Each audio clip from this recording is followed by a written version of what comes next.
नमस्कार मंडळी, जय सद्गुरू चॅनलमध्ये तुमचं स्वागत आहे। उपवासातही मोमोज खाता येतात हे ऐकून आश्चर्य वाटलं ना?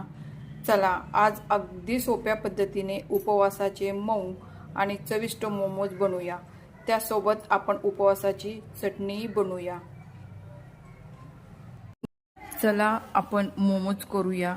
मोमोजच्या कवरसाठी मी घेतले आहे 1 वाटी राजगिरा पीठ, अर्धी वाटी साबुदाणा पीठ, 1 उकडलेला बटाटा आणि उपवासाचं सैंधव मीठ।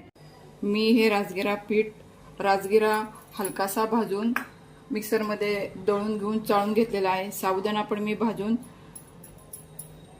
मिक्सरमधनं काढून दळून घेतलेला आहे। आता इथे मी 1 बटाटा आहे तो सोलून किसून घेणार आहे।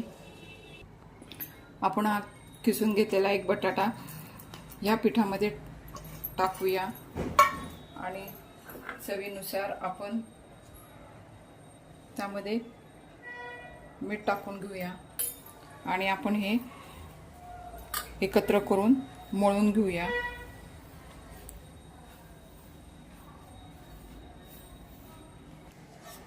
आपण या पिठामध्ये 1 चमचा चांगलं तूप टाकून घेऊया आणि कोमट पाण्याने हे सर्व मिश्रण मळून घेऊया। मोमोसाठी लागणारा आवरणाचं पीठ आपलं हे मळून झालेलं आहे। आपण हे 10 मिनिटं मुरण्यासाठी ठेवून देऊया।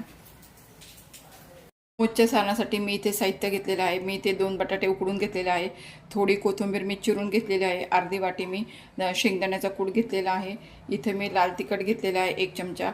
तुम्हाला जर हवा असेल तर तुम्ही हिरवी मिरची टाकू शकता। इथं मी 1 चमचा लिंबाचा रस घेतलेला आहे, थोडं जिऱ्याची पावडर मी भाजून बारीक करून घेतलेले आहे आणि इथे सैंधव मीठ घेतलेलं आहे। आता आपण बटाट्याची सालं काढून किसून घेऊया। इथे मी ते 2 बटाटे किसून घेतलेले आहे। आता आपण एक बाउल घेऊया आणि यामध्ये सगळं मिश्रण टाकूया। इथे पहिल्यांदा मी बटाट्याचा किस टाकलेला आहे, शेंगदाण्याचा कूट टाकलेला आहे, कोथिंबीर टाकलेली आहे, लाल तिखट पण टाकून घेतलेला आहे। आता आपण चवीनुसार त्या सारणामध्ये सैंधव मीठ टाकूया, जिऱ्याची पूड टाकून घेऊया आणि लिंबाचा रस टाकून घेऊया आणि मिक्स करूया।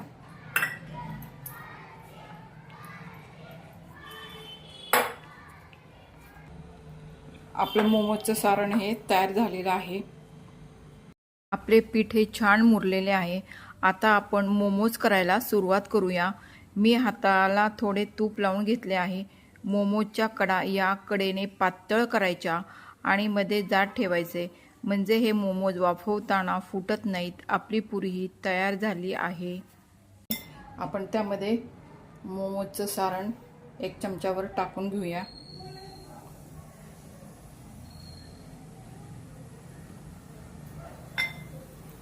आणि मोदकासारखा त्याला आकार देऊन घेऊया।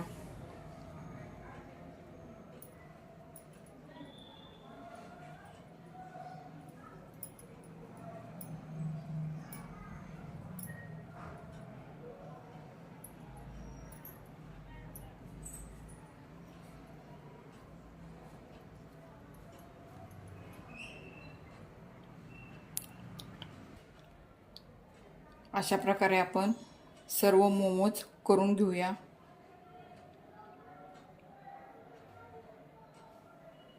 इथे आपले सगळे उपवासाचे मोमोज तयार करून झालेले आहेत, ते आता आपण वाफवून घेणार आहोत। इथे मी एक चाळणी घेतलेली आहे, त्याला मी तूप लावून घेत आहे आणि त्यावर हे सगळे मोमोज ठेवत आहे। इकडे मी पाणी गरम करायला ठेवलेलं आहे।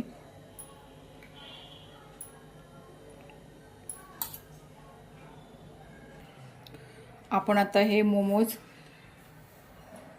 या स्टीमरमध्ये 15 मिनिटं वाफवण्यासाठी ठेवणार आहोत।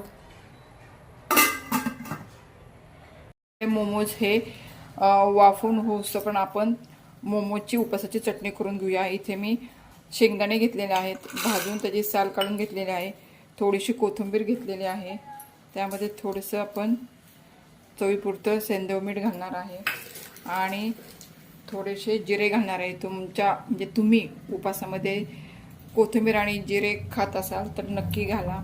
आणि इथे मी थोडंसं लिंबाचा रस घालून हे मिक्सरमधनं बारीक करून घेणार आहे। आपली मोमोची उपवासाची चटणी तयार झालेली आहे, ते आता आपण वाटीत काढून घेऊया। आपण आता आपल्या चटणीला फोडणी देऊया। इथे मी जिरे टाकलेले आहेत, एक मिरचीही टाकलेली आहे। आता आपण ही फोडणी आपल्या चटणीवर ओतूया।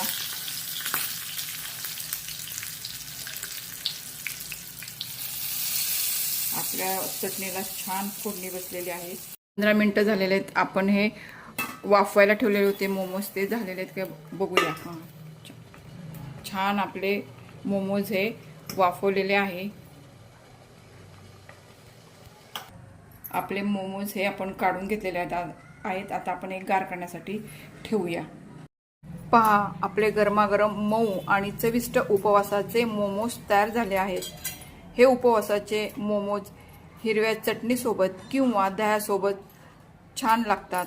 तुम्ही ही रेसिपी नक्की करून बघा। तुम्हाला ही युनिक उपवासाची रेसिपी कशी वाटली ते मला कमेंटमध्ये नक्की सांगा। व्हिडिओ आवडला असेल तर लाईक करा, शेअर करा आणि जय सद्गुरू चॅनलला सबस्क्राईब करायला विसरू नका। धन्यवाद।